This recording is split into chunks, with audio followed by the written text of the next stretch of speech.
Opposite வந்து தீபன் குமார் சொல்லி second place பண்ணியிருக்காரு. ரொம்ப டஃப் கொடுத்தாரு.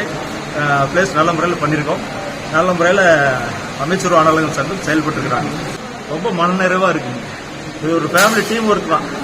ஃபேமிலி ஜிம் எல்லாரும் சேர்ந்து ஒரு டீம் ஒர்க் தான். அது இருந்தால் மட்டும்தான் எல்லாரும் ஜெயிக்க முடியும்.